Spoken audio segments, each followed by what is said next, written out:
him. We do breathing exercise with the metronome. Somebody was talking about that to me. Was it Robert? Somebody was talking about that just the last day or so. Are you big metronome people?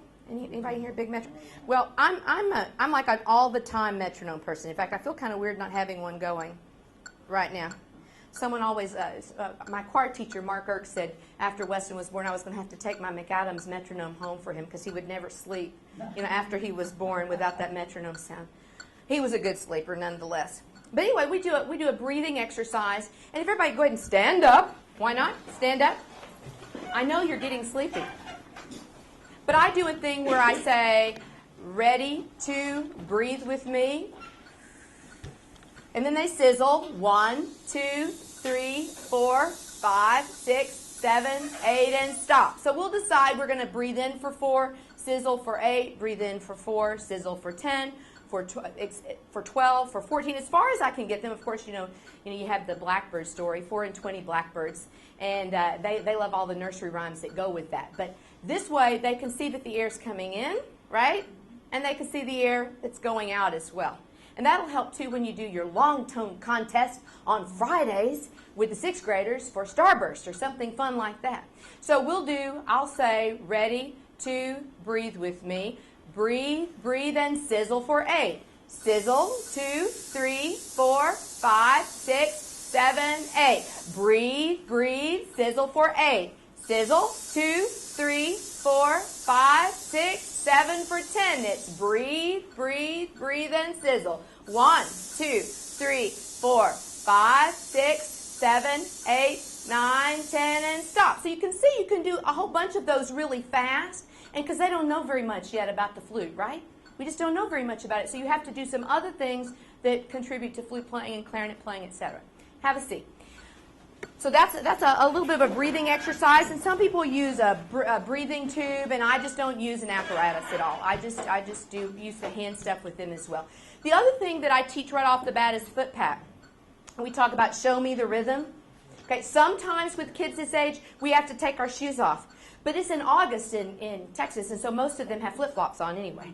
So that's easy to do. Especially if they have flip-flops on, I like for them to take their shoes off because I like for them to feel the tile underneath their feet. Or if we're in the band hall, I like for them to feel the carpet. But they have to show me the rhythm all the time. And both feet are flat on the floor all the time. And we don't sit side saddle to play the flute. We just sit straight ahead.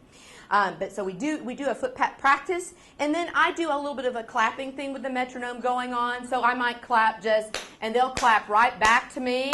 1, 2, 3, 4. Then I might do it again, and I'm watching the whole time to see what their foot pat is doing.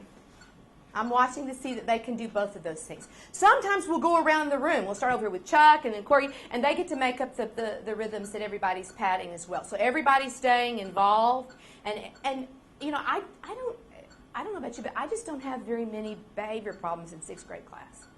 Because we talked about it earlier I think in our session earlier this morning, that that's just not what we do at Hill Country. And sometimes if I do have a behavior problem, I'll say, oh man, you're just not ready to play today. You're going to have to pack your horn up. And then sometimes if it's really not going very well, you're going to have to sit in Mr. Fisher's room for just a little while. You'll have to go down to the other band class, to the brass room, and they don't like to do that. Sometimes with little ones, if they have to pack up and you can tell they're kind of shook up a little bit, after 5 minutes or so, we put our flutes back together again. Usually that doesn't happen in flute class. That's a saxophone thing, right? No. My saxophone class is first period, so they're perfect. They're perfect. So that's another thing about scheduling. You got to know when to put the saxophone class and the low brass class. Both of those things have to happen.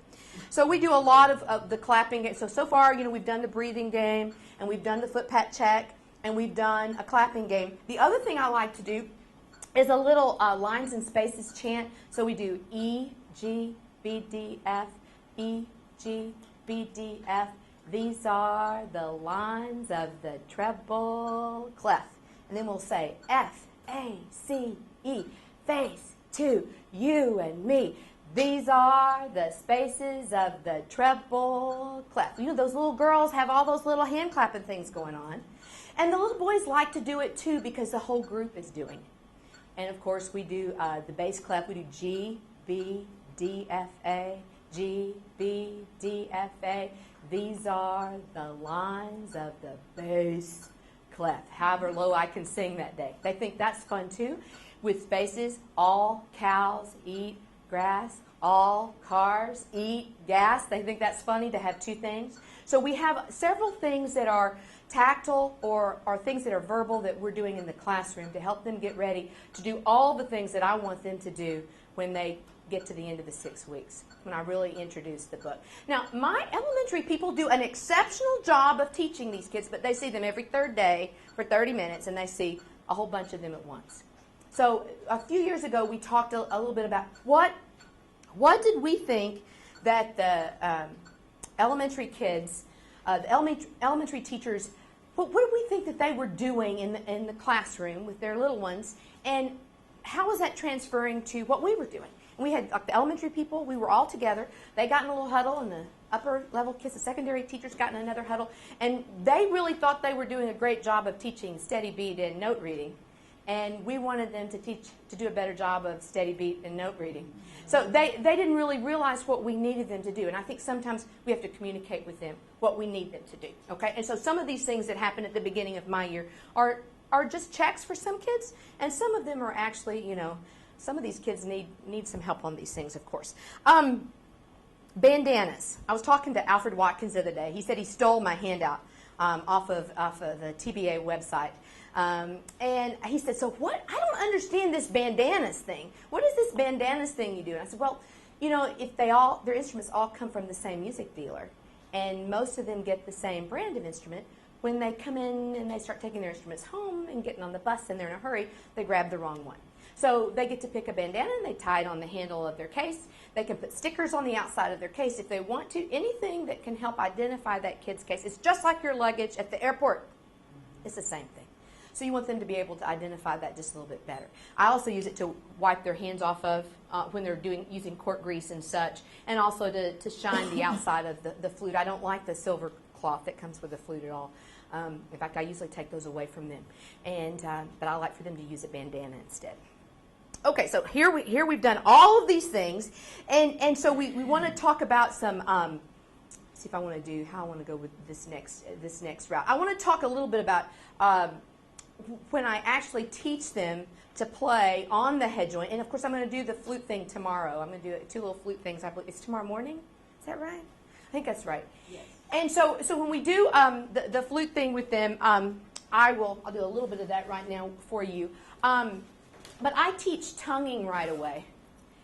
I think it helps for flute players in particular, helps make the aperture size correct, and helps them make the aperture the right size.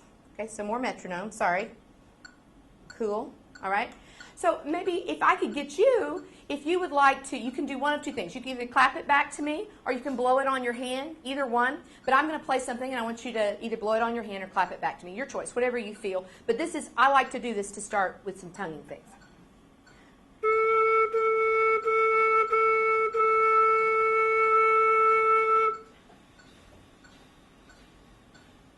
Then I'll do it right back again.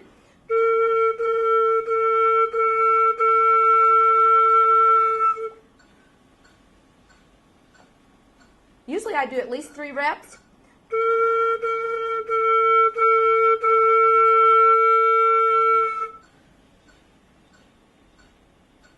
Now, sometimes, and we'll do some of this tomorrow too, but sometimes I'll borrow Corgi because he's a new kid, okay? But sometimes I'll do this. If I know a kid's having a problem with tonguing, I'll say, okay, let's do that together. Ready, go. So I'm blowing the rhythm that I want him to blow on his hand, and he's blowing it on mine. Okay, even real hardcore cases that can't get that tonguing thing going, once a couple of rounds of that, they always get it. I rarely have somebody who doesn't do that. So they've shown me in 2 ways. They've blown it on my hand. I'm showing them on theirs as well. I also do that when I'm back on instrument interview day. If a kid really makes a nice sound on the head joint right off the bat, then I say, hey, you're really advanced. Let me show you how to articulate on the flute head joint, because that's really fun for them to do. I'll do trickier patterns, of course, as the year goes on. I always try to stay a little bit ahead of whatever the rhythm's going to be. So I might even at the end of the 3rd week, we might be tonguing or I even introduce the dotted quarter note and the eighth note because I'm laying that framework for rhythm later on that's totally separate from trying to hold on to the flute or trying to hold on to the clarinet, etc. Okay, so that's all happening basically the first week. All those things generally happen with us the first week. When I teach them to put their instruments together, and it's really important to me by the end of the first week that they've put their instrument together. They haven't played the whole instrument yet, but they know how to put it together. And we sit on the floor. Again, we sit on the floor to put the instrument together, and we put it together from the bottom to the top, and we take it apart from the top to the bottom. That's just the way Helen N. Shanley at Baylor University taught me to do it, and it works. It's just absolutely perfect. Sit on the floor. And then I do some where they actually pair up and teach each other. I do a whole lot of peer teaching with my kids. So you watch Corgi do it this time, and then it'll be Cheryl's turn to do it. And Corgi says, Cheryl, you didn't start with the foot joint first. They notice more things than you and I do, and you can get through more kids that way. I introduce where their fingers go. We call it finger drill. For clarinet players in particular, it takes them longer to put those clarinets together, doesn't it? Yes. And so one of the things, and if I had brought my little clarinet too, but one of the things I'll do when I see about 75% of the class have their clarinet put together, then they're in their seat at that point when they get it all put together, I'll start that little finger drill. I'll start going E, D, C, B flat, A, G low, F, and they all want to do finger drill, so they all get in their seats really quick. They get their horn put together really fast, and they're all learning where their fingers actually go. So in flute, I do the same thing, just B, A, G, F, E, D, D, E, F, G, A, B. That's all I try to do with where those fingers actually go. All of our flute players do use a French model instrument. I start them with plugs, but the first time we put their flutes together, I take their F finger plug out so they know where that finger goes. That's the first thing I do. And then I take a plug out each 6 weeks. But open hole encourages good hand position. Okay? You can't play like that on an open hole flute. All right? And the clarinet players don't have plugs, so they know exactly where those fingers go. So I really believe in an open hole instrument. How long do I get to go? 3. Oh, awesome. Good, I got tons of stuff. Hope you don't mind. The first notes that I teach on flute are A, G, and F. I do start with F. I really like to start with F, and I'll talk about that some more tomorrow, maybe a little bit today as well. On clarinet, I teach EDC first. On saxophone, B-A-G. Bassoon, EDC. Trumpet, EDC. Did I not say oboe? I said oboe. Flute and oboe, A-G-F. Horn, EDC, and trombone and baritone, D, C, and B flat. We do not start tuba players. We want to see if they grow a little bit first. We want to look at their grades a little bit first. I remember going to a clinic one time at TMEA, a big tuba thing, and was it Pat Sheridan was the presenter or somebody like that. And finally at the end he asked for questions, and somebody asked, why is it that my tuba players always fail? Why are the tuba players not passing their classes? He said, well, look who you're putting on the instrument. I think it's true. You have to kind of watch them for a semester, see if they grow a little bit. I have 4 3/4 size Yamahas that we like to use with them. If possible, I send one home in 6th grade and keep one at school so they don't have to deal with that. The tuba players get to play tuba. We try to make it a little bit more comfortable for them as well. So we wait to start those tuba players until January. Sometimes we get started in December, but usually it's actually January. Okay, so yes. Who do you switch over to tuba then? Baritone kids. Primarily baritone kids. And we usually ask on that instrument interview day, if a kid comes in, would you like to be a tuba player? I have kids who come in and I want to be a tuba player. I really want to do it, Well, great. Then we'll start on baritone with you, so you can get a little taller and handle that instrument a little bit better. So we have some nice mirrophones, and so, we want to keep them that way as long as at least maybe until I retire or something like that. So now at this point, we know 3 notes. You can play a lot of songs with 3 notes. And of course, the first song that we all play is Hot Cross Buns, right? And you can make it fancy. You can play, the beginning of the year I try, just the normal.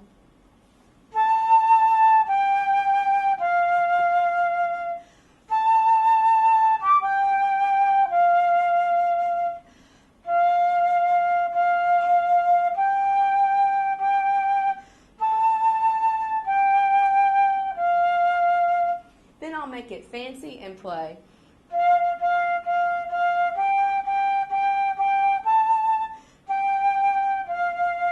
We call that the advanced version, of course, the advanced version.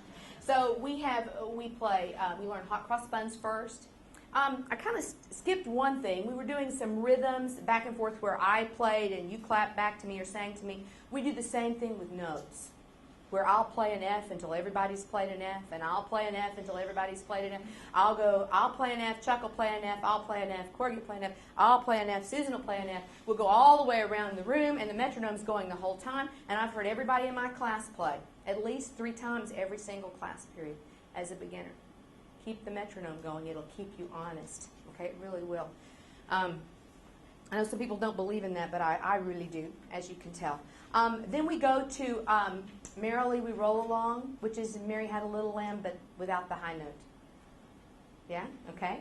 And then I like to play the French song, which Au Clair de la Lune, Weston called it Looney Tunes when he was little, because he couldn't figure that out.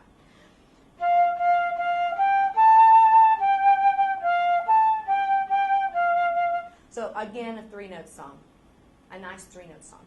I teach them on rainy Fridays. We play the shark song, and they wait for it to rain on Friday. And the shark song, of course, is from Jaws, and you can teach anything that's chromatic, wherever you want them to be.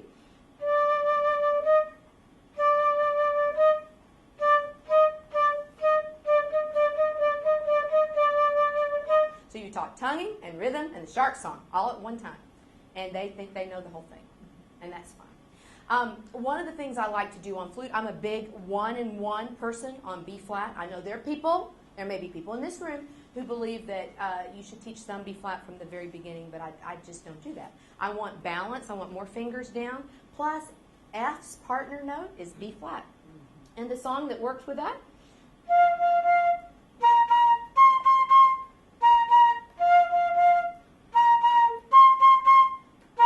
so F and B flat, they're partner notes, okay? So you can teach that as well. So as they get comfortable with those 3-note songs, then I start adding notes, and we can also add tunes as well as we go.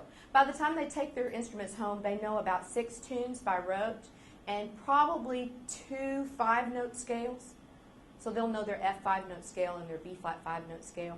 If they're a saxophone player, they know their whole B flat concert scale, up and down. I go ahead and do that because it's easy to do. And sometimes they might even have started their scale of thirds by rote. Okay, all this, there's still no music. We're still just listening, and we're working on our posture. We do a lot of standing up in flute class. Clarinet, saxophone, not so much, but we do quite a bit of standing up, and as I've said, everything is by rote.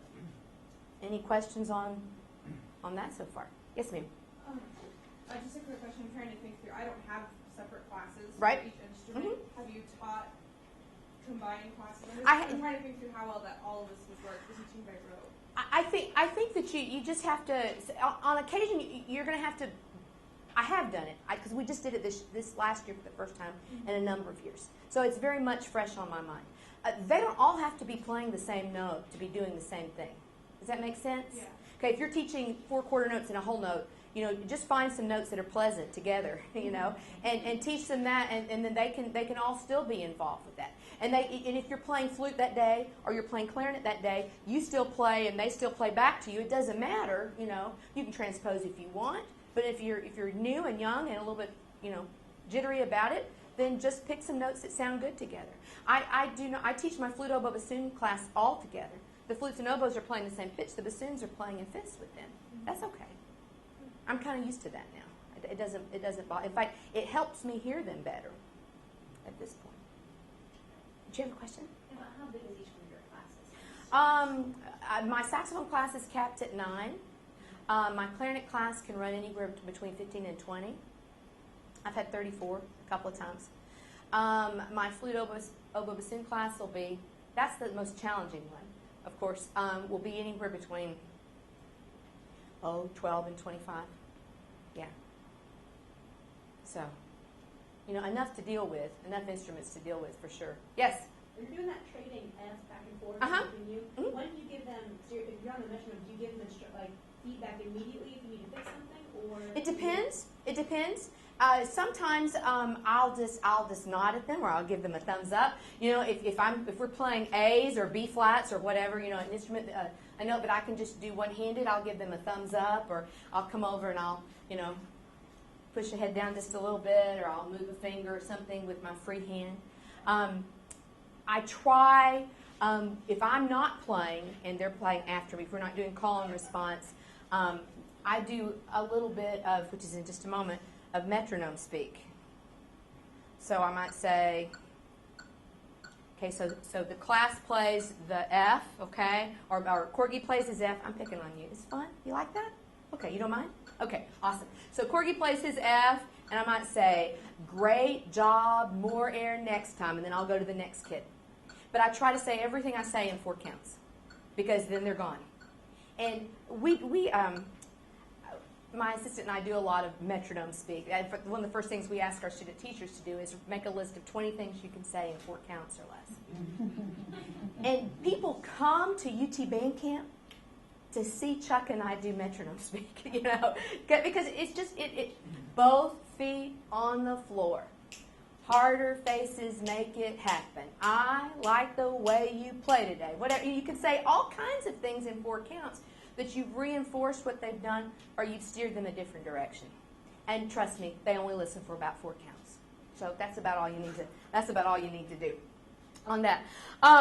Let's see, what else do we do? Oh, we go to after merrily. We roll along. We learn the fifth, and of course, and we'll talk some more about flute tomorrow. The hardest thing in the world to do on flute is to go from D to C, and so I try to make it fun. And D and C are partners, of course, right? So you start with D, more fingers down, right? And they would play their D back to me, and then I would play. I talk about ballerina fingers, ballerina arms. And I talk about repetitions.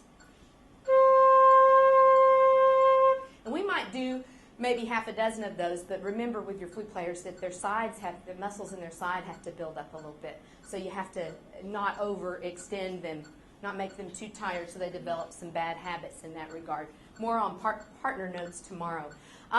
We learn lightly row.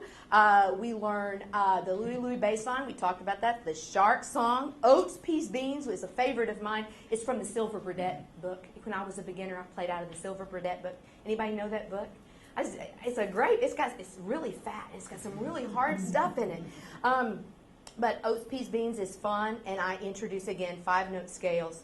I do some additional games as well. Some of these I have stolen from Pat George, if you know her from Sewanee. But the flute players learn something called running the G. And I don't teach this until December. So I teach wrong notes on purpose so that they have to play harmonics.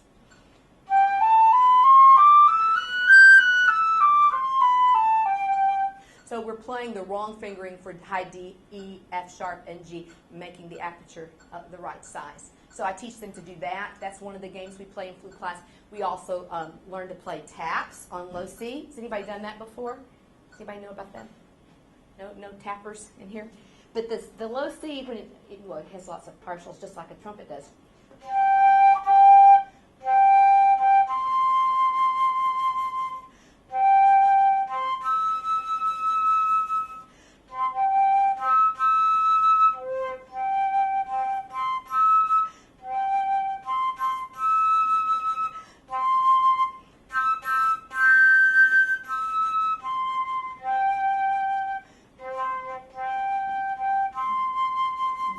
So no flute playing several days, so I apologize. But that kind of gets the point across on aperture size.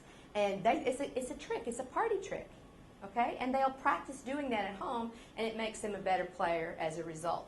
I have several clarinet tricks as well. Some of these I've stolen from Ray Chapa.